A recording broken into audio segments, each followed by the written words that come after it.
first is Aijaz Ahmad, who is with the World Bank. I'll let you, if you don't mind, tell a little bit about your background, and then Henri Blas, who is with the Global Infrastructure Hub, the G20 organization, and so both of them work worldwide.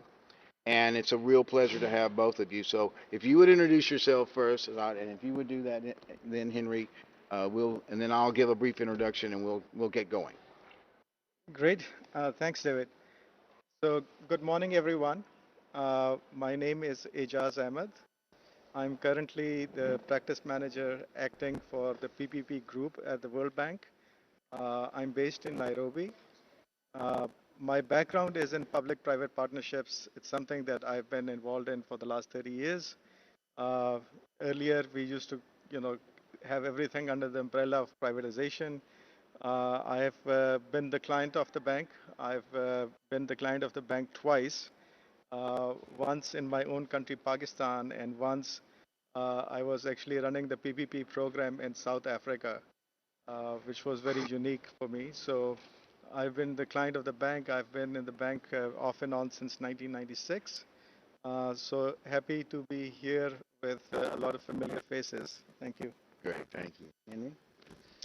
Hi, everyone. So my name is Henri Blas. I'm basically leading the initiatives at the Global Infrastructure Hub and represent the organization at the G20 Infrastructure Working Group and Sustainable Finance Working Group. And they obviously we work very much on those topics. Prior to that, I've mostly been involved in transport projects, mostly in Asia, so all across Asia, Southeast Asia in particular. And before I joined the hub, I was working in a network of cities that's still working on creating more resilience across the world and sort of accelerating also knowledge exchange across cities to address those challenges. Thank you, Henry. My name is David Dodd. I wear multiple hats. I am a co-founder and the treasurer and the chair of the Sustainability and Resilience chapter for WAPP. I also founded a nonprofit that is dedicated to increasing capacity for resilience worldwide through public-private partnerships and technologies and experience and expertise. My background is economic development. As you can probably tell if you know accents, I am from the U.S. state of Louisiana, the city of New Orleans, which many people know, and many people know because of Hurricane Katrina and what happened there. So I have a particular passion for economic resilience and how resilience can positively impact economic development going forward. But we won't let that stop us because in my conversations with these gentlemen, I've learned that they have broad backgrounds, as do I, and can speak to a number of topics. So, I think that the best thing for us to do, we decided because we only had an hour and we actually thought we were going to have four people, uh, not to do PowerPoints. Desktop PowerPoint won't be a part of this session, but we will discuss openly some of the issues that are occurring now and what we see for the future in how public-private partnerships can lead to the creation of high-paying jobs, of productive, sustainable investment, and the role of different actors within that sphere. So again, I just asked Aziz and Henry if they would just make a few opening statements about their thoughts about what's happening now. I'll do the same, and then we'll have a discussion, and we want you to be a part of the discussion. So if you have a question, please don't hesitate to ask. This is, again, as you can see, not a very formal session, and that's by design because we want your participation. So with that, I'll turn it over to you, my friend, and just you go for it, whatever you want to say. Thanks, David. First of all, thank you for the opportunity. WAPP has done an amazing job. I'm, you know, very pleased to be here. Uh, this is a very relevant topic these days, and I'm going to talk from the vantage point of the World Bank and what do we see happening out there right now, right?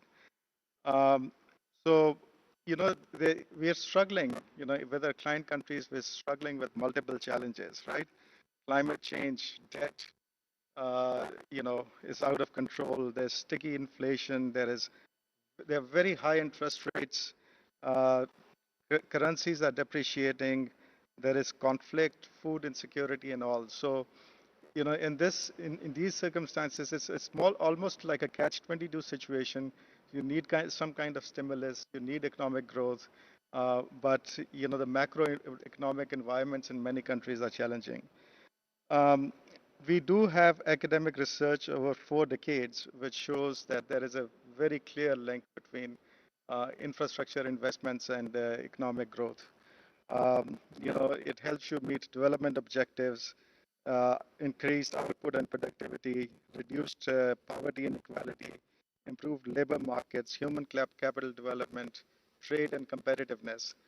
So, I mean, there's a very clear link. In fact, there are studies which show that for every dollar that you invest in infrastructure, you get a return of in terms of economic growth of $3. So there's a very clear link.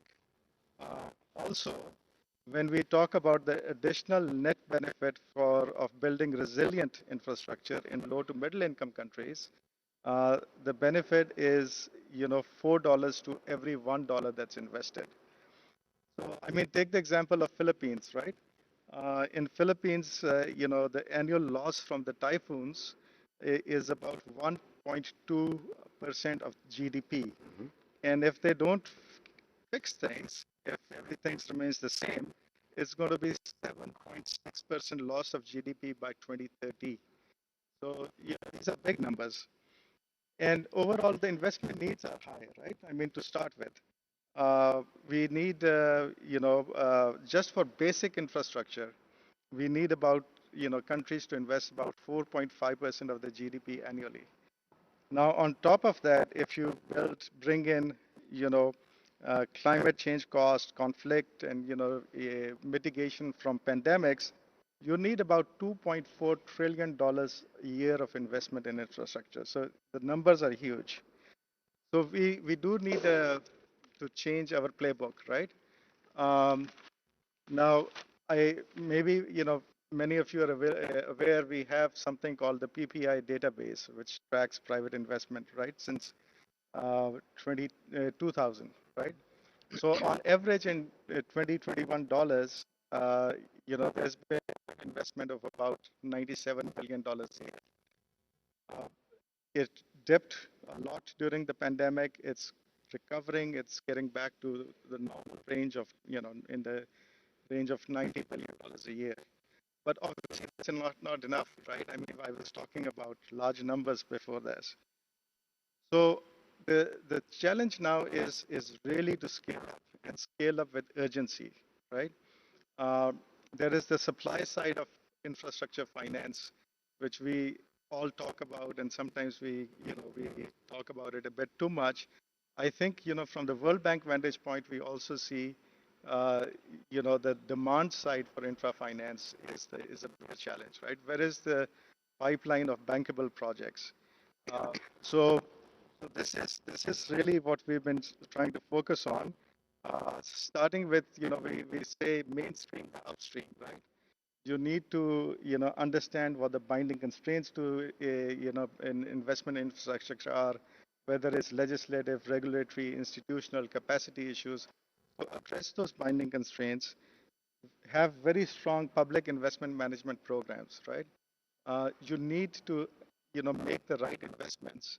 You need to have the right project economics, and social benefits have to be there, and then you can apply the filter of whether it's a good PPP or not, right? So you need the right project first, and there can be two ways to look at it. One is like basic connectivity, right? I mean, I'm based in Nairobi these days. In Africa East, 50% of the population doesn't have access to electricity. 25%, and it's only 25% in rural areas. So it's not just not having electricity. What it means is that there's deforestation. You're cutting down trees for to cook food. you don't have, health facilities. You don't have access to, digital infrastructure, and that inhibits economic growth.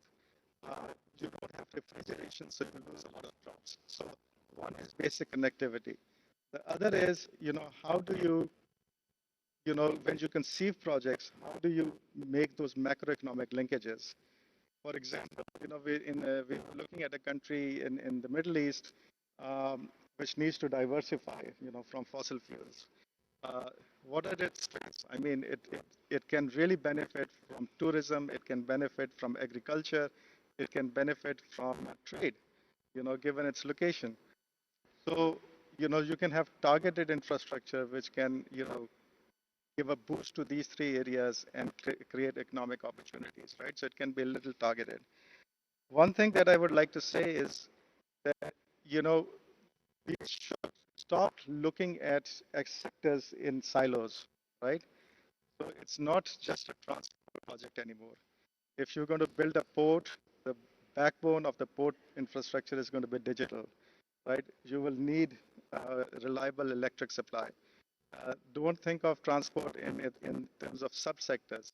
Look at transport as a means to, good logistics and supply chain. So what what we really need to do is when we are conceiving projects, I think most of the client countries now understand that when you do want to scale up PPPs, uh, the PPPs are not free, right? I mean, there is fiscal exposure from PPPs. And countries which haven't been able to manage their fiscal exposure properly are, are less resilient to shocks in terms of managing it on a fiscal basis. And we saw this during COVID. So, the countries which signed massive amounts of, a power purchase agreements in the energy sector, not knowing what their fiscal commitments and contingent liabilities are.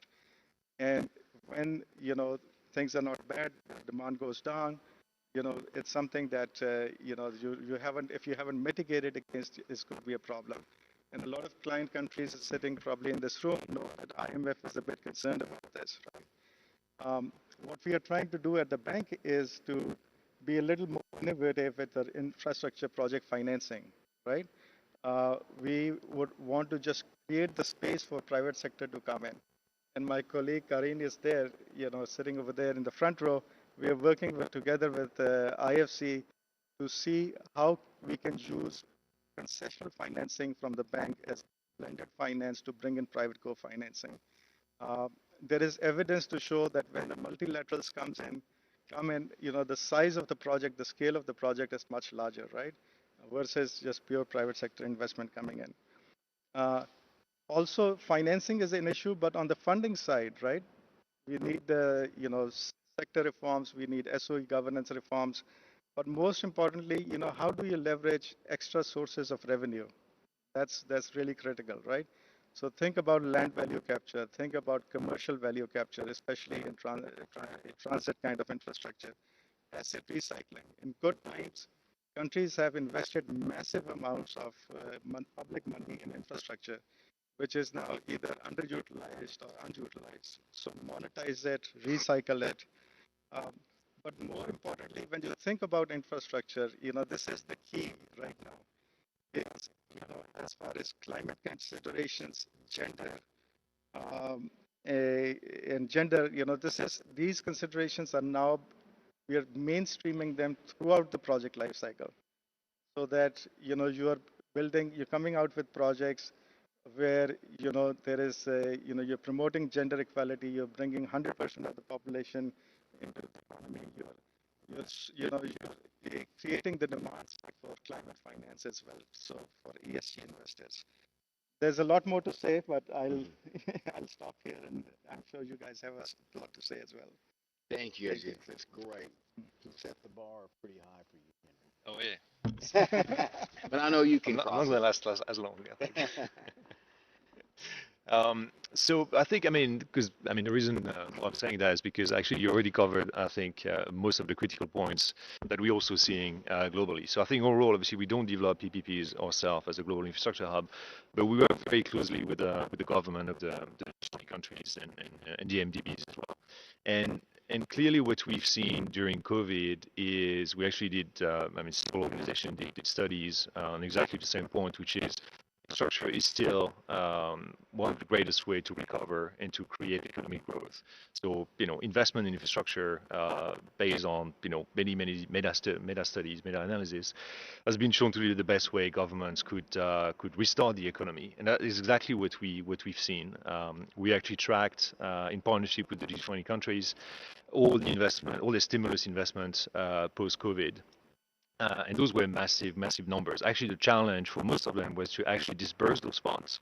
You can see the funds in Europe, in particular, the countries have actually difficulties in, the target was this, and actually, when you look at how much has been they have been able to spend, is actually being kind of lower. So I think there's definitely recognition of the key role that infrastructure can play. Now, if we look at budgets overall, so we've worked with the G20, and now we're able to track central government expenditure over the past 5 years. So now we have pretty good view as to the trends, I guess, that we kind of seeing. And I think what remains average is spend roughly 1 to 2% on infrastructure. There's a huge variety, obviously, across countries, but clearly there's a big difference between developing countries and high-income countries. High-income countries spend less on affordability and access to services because they already exist, and spend a lot more on climate mitigation mostly. Sadly, even after COVID, what we've seen is we haven't really seen a massive increase in investment in resilience per se, which is pretty sad because obviously for all the reasons that we just discussed. On the other hand, if you look at emerging countries, they're still spending 50% of their infrastructure budget on creating more affordability and access to services across different sectors.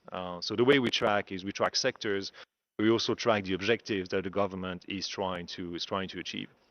So it's almost like if you look at the two, global south, global north, you get a little bit of an inflection point where the global south still needs to invest in affordability and those access to services, and while the global north is sort of increasingly investing towards green. I think the missing point in all this is resilience. As I say, it hasn't really increased, and I think that's one of the key challenges that many countries are facing. They're actually trying to understand the risk, then trying to understand the systemic risk, which is even harder because you can't make every project sustainable to every risk. That's just not possible. So there's like choices that central government, local government have to make, and those are actually quite difficult. And we definitely think there's another reason why governments probably not spending as much as they should in making their infrastructure investments. And that's pretty the vexing thing. Obviously, if you look at one of the latest report that was produced by CDR, they basically estimate that on average, not looking at all the risk, that infrastructure could lose a year because in general, including climate. And that's vexing because overall, as the world invests probably roughly about 4 trillion. You can imagine if we invest 4 trillion and every year we're going to lose one, that's not exactly the best return on investment. So I think that's probably one of the key challenges going forward is the sector involvement is more linked to availability of capital to invest more, but also making the investments resilient to those challenges. Otherwise, we're just gonna, it's almost like trying to fill a barrel that's got holes in it. And so I think that's definitely one of the key challenges that we see sort of. And in fact, the next presidency of G20 has highlighted climate resilience in infrastructure as one of their key objectives, and them on that international guys. In particular, those investments make sense. One of the challenge that every decision maker has is, resilience is something that may come in 5, 10 years. You may get the next big flooding in 5 years.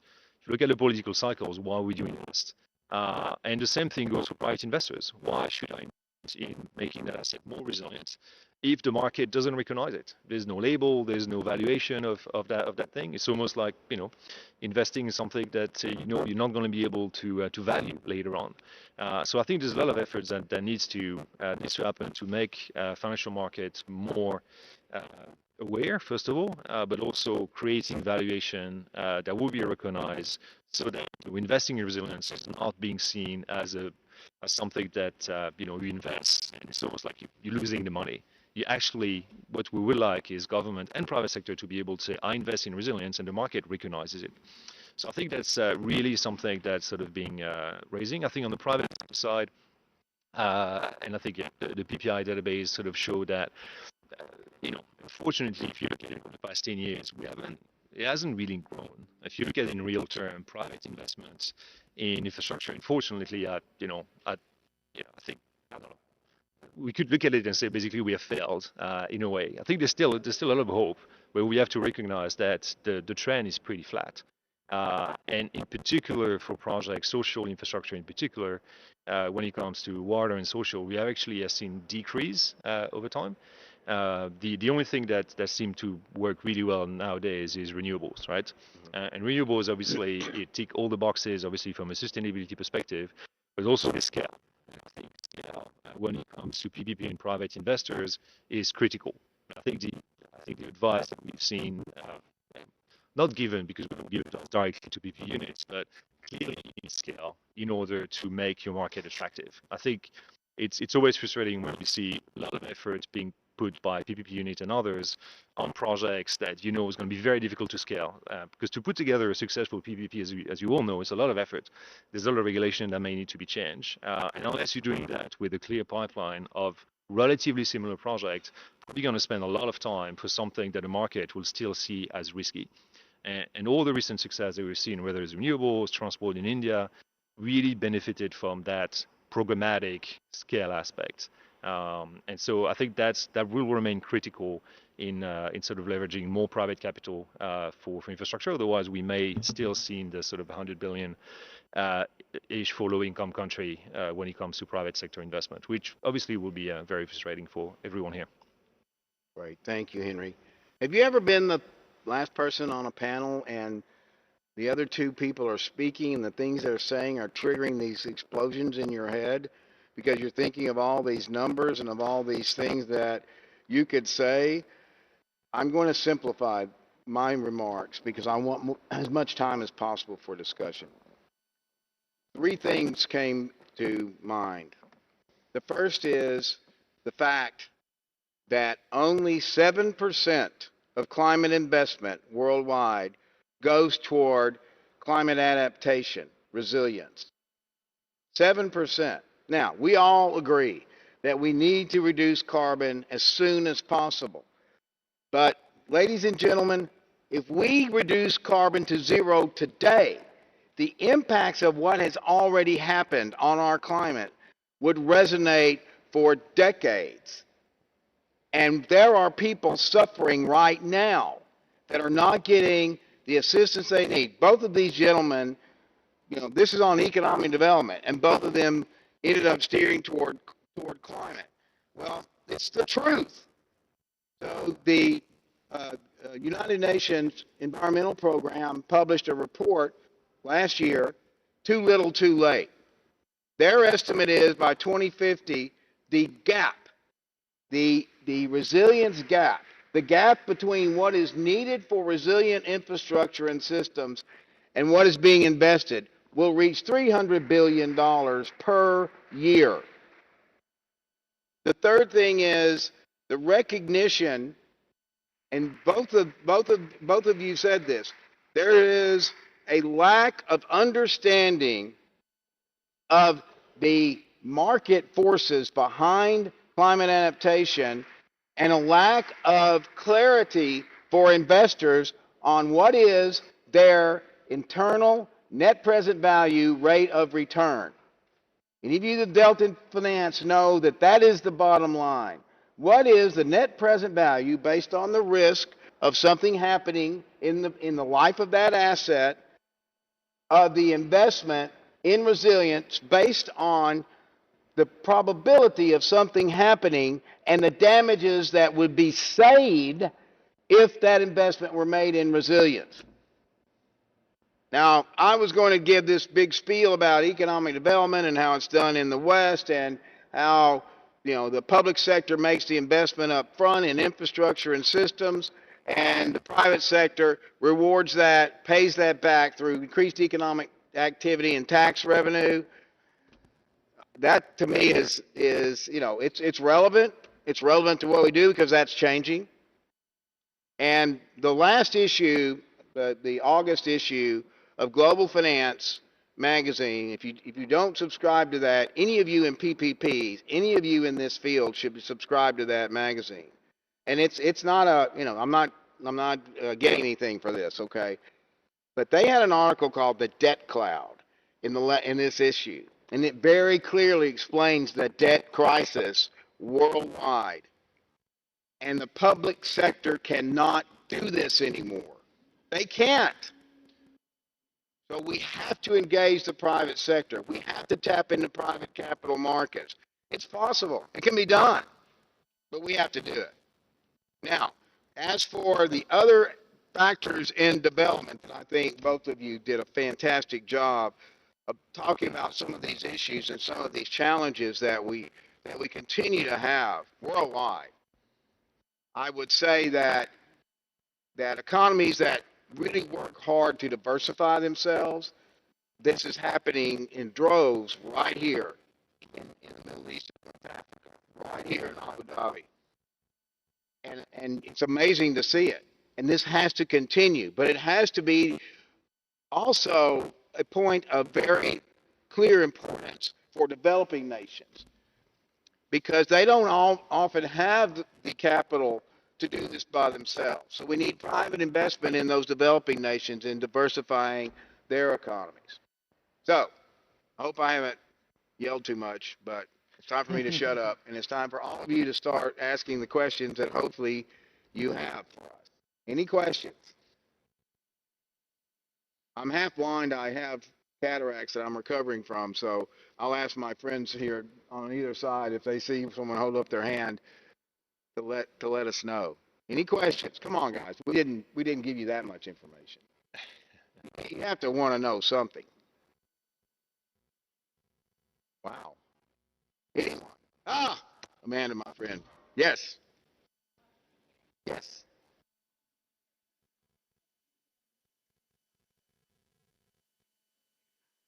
Thank you. That's a very, very good question.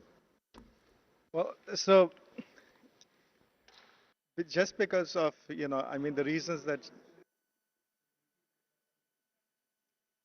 the question is on how to scale up investments in the water sector, right? I was just repeating your question. Uh, so at the World Bank, we have a global practice, global water practice, and this is exactly what they are struggling with right now. Is just getting more investment in the water sector, irrespective of whether it's coming from the public sector, private sector, philanthropy, so on and so forth. I think the approach is first of all, you need to sort of break down the supply chain of water, right? And sort of see where private investment can come. And in those areas, you basically areas where the sector can indeed come in. You should sort of like promote, de-risk the projects, bring in blended concessional financing, and and the like. So this is what the bank is going to focus on. Uh, I mean, there are simple models which can be replicated, right? Wastewater treatment, water desalination. Uh, there are right now there's a lot of urbanization happening, and whenever there is a new uh, urban area coming up, where you don't have to deal with the legacy of the old distribution system, there's a very good opportunity to bring in private sector over there. But also we are also focusing a lot on non-revenue water, right?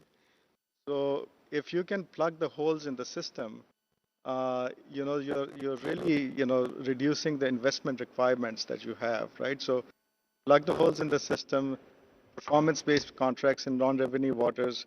There's a huge scope in that, right? And then obviously you have bulk water supply projects.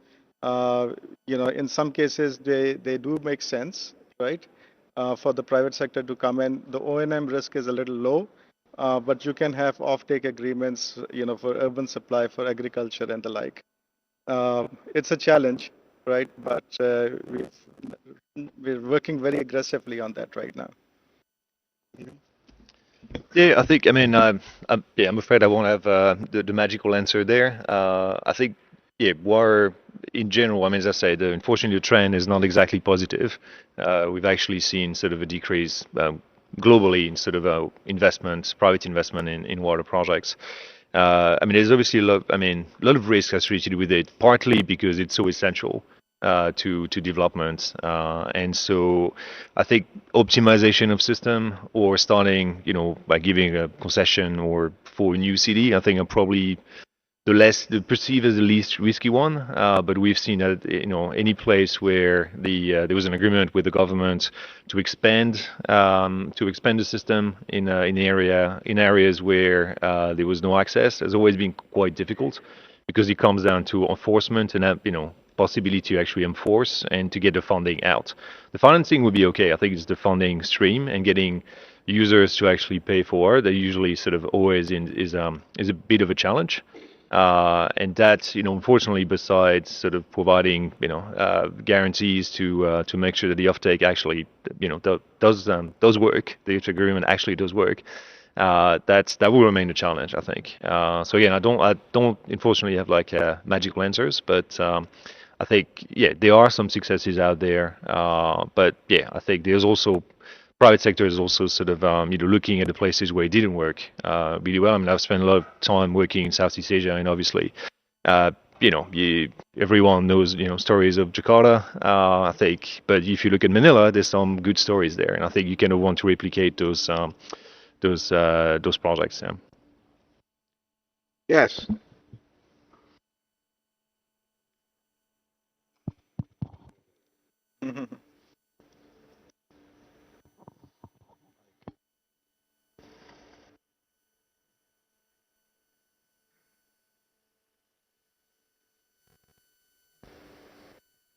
David, since you weren't here yesterday, you probably don't know that we're having a problem in this setup with questions. People don't have access to a microphone.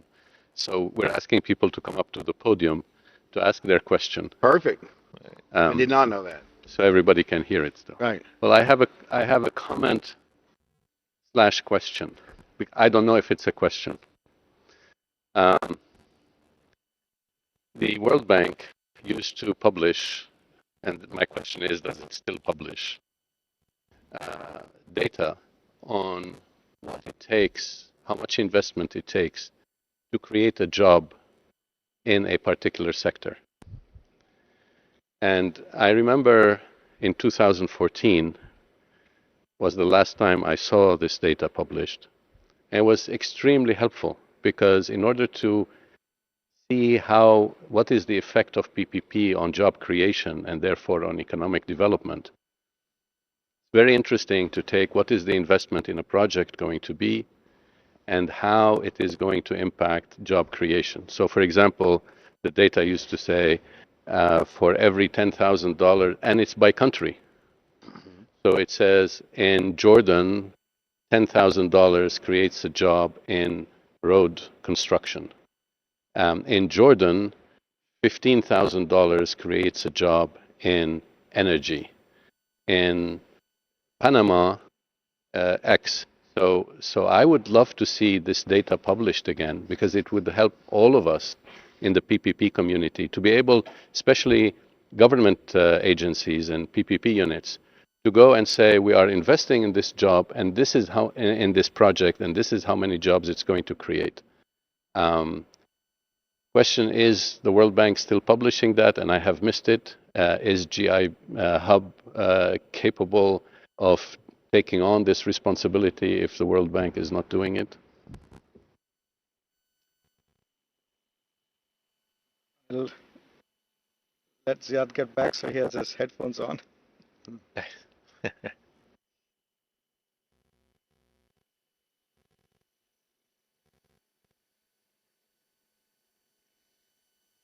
So no, thanks for the question. I'll be honest. I don't know if I'm really not aware of the publication that you've been talking about. What I know is that we are doing it at the country level on project to project basis, right? Um, so obviously, right. I mean, even within each sector is different. You know, each segment of the economy is different. Uh, so as you know, we have a new presidency in the bank, right? Ajay Banga is the new president. Uh, we have a new vision in the bank, right? World free of poverty on a livable planet, right? Uh, we have, now these vertical pillars across which we are going to, offer our knowledge and expertise. One of the cross-cutting things along those verticals, right, which is planet and prosperity and poverty, and one of the cross-cutting ones is jobs, along with private capital organizations. So jobs is going to be important, right? So this is an analysis which is, sort of like more part. The discussion starts when we do our country partnership frameworks, because you really need to have a very strong joint bilateral ownership of the World Bank engagement in the country. So each CPF talks about it, but then at the project level, you want to now explicitly show, in terms of along with, how do we mobilize private capital, how are we dealing with climate, jobs is going to be one of the biggest things. And for Ajay Banga, you must have heard him talk, at the annual meetings, uh, you know, women empowerment, youth is a big issue, and that directly links to jobs. Uh, so you'll probably find it sort of hidden in, CPF discussions and project level data, but I'm not really aware of, if there's an overarching publication. In many of the Western developed countries, those calculations are made on a regular basis because states, countries, provinces provide incentives for companies to come and create those jobs. So the real question is not only what does it cost to create that job, but do the jobs created repay that public investment?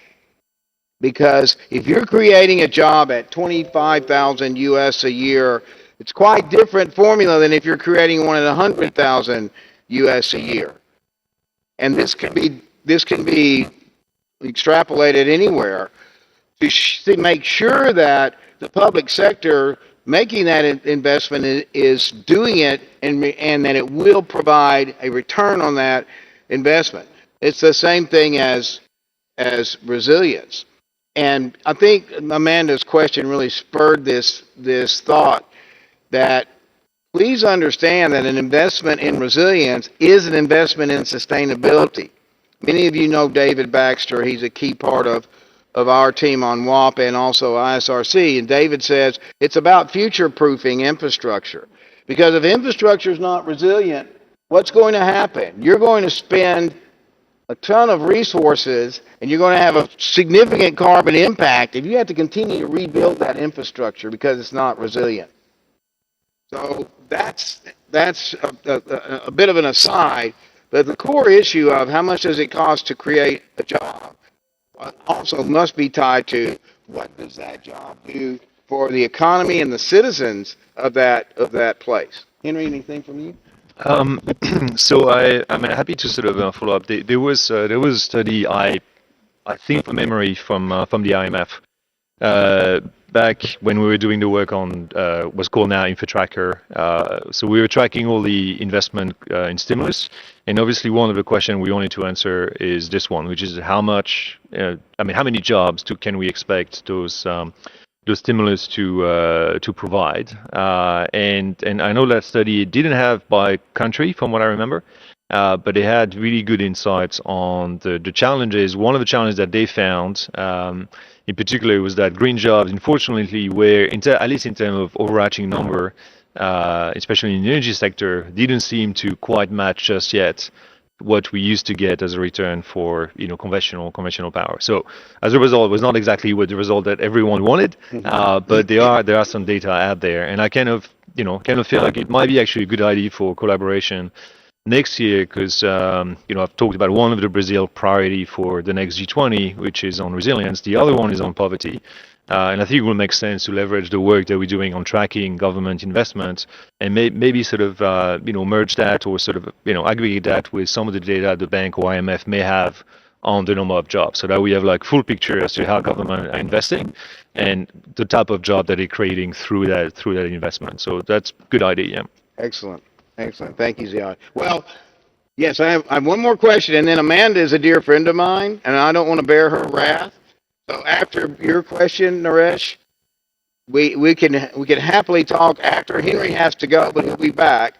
But we'll be here. We can talk after, but we don't want to interrupt Amanda's session, which, by the way, water is intricately tied to development, and it's tied to resilience. It's a foundational. You can live without most things for a period of time. You can't live without water. Okay, Naresh, it's all yours.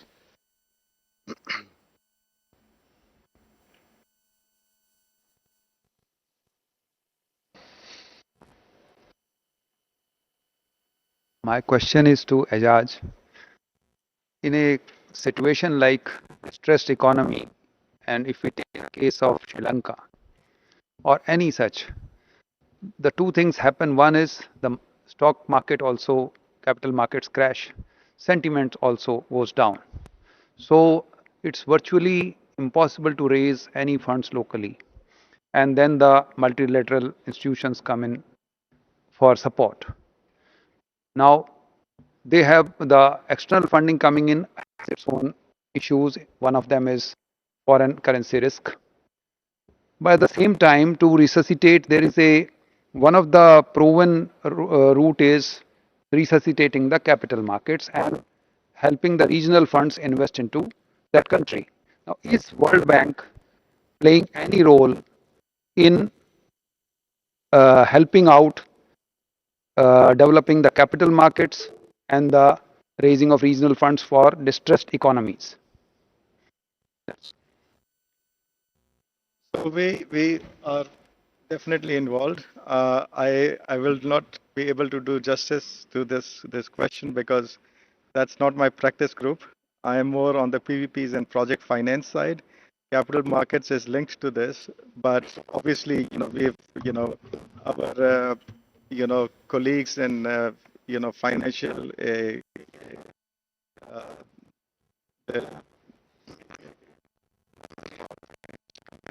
and innovation colleagues work very closely with uh, capital market reform. How we come in is we have an extended core diagnostic, which is called Infrastructure Sector Assessment Program, which cuts across three pillars, right? Connectivity, governance, and funding and financing.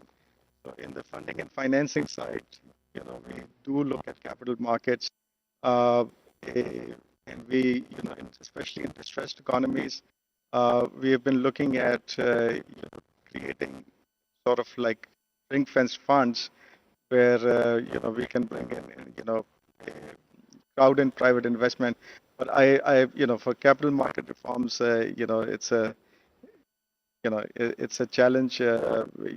Not my practice area, so I won't be able to do justice to an answer to that question. So, but I mean, for PPP specific, areas, I can just, if you allow me, one of the things that we have been looking at is Islamic finance, right? Uh, so when I was talking about asset recycling, right? Sukuks are made for asset recycling because each sukuk has to have an underlying asset, right? Sukuk by its very nature is not a debt instrument, right? So you have an asset available that you can monetize and then bring money for investment. So that is like very closely linked to the PPP work that we are doing. So we're looking at scoop models to, look at, monetizing his existing assets, recycling money back into new projects. Anything you want to add? Not on Sri Lanka. I think it definitely, but I think overall, definitely capital markets are playing an increasingly important role in infrastructure finance. With that, we clearly see that on data. Obviously, that really depends on the maturity of those capital markets in those countries. So again, I'm not familiar with enough with Sri Lankan capital markets. But definitely, if infrastructure relies on those capital markets to refinance itself, then that would seem logical to sort of support them. But I think there's a lot of efforts to actually create or support the development of those capital markets because they have been really effective. Maybe, I mean, not so much on project finance, but definitely on corporate finance. And what we see increasingly is that actually those deals, refinancing, but also new acquisition, etc., or sometimes greenfield, they actually can sometimes be, it's easier to, not easier, but it's maybe more effective to do it through corporate finance. And there's a lot of good examples where you actually can get like a better ratings at the corporate level, sometimes even better than the sovereign one. And so that's definitely something that's worth supporting.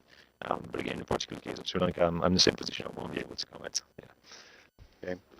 With that, I think it's time to wrap up. I want to thank these two wonderful gentlemen for their excellent comments and information. It's been an honor for me to be here with all of you. And again, we'll be around either right away or tomorrow for any other questions that any of you have. Please don't hesitate to ask. But as I said, I don't want to endure the wrath of my dear friend Amanda. So, and her message is so important. So, thank you very much for coming. Appreciate your attendance, and we'll see you soon.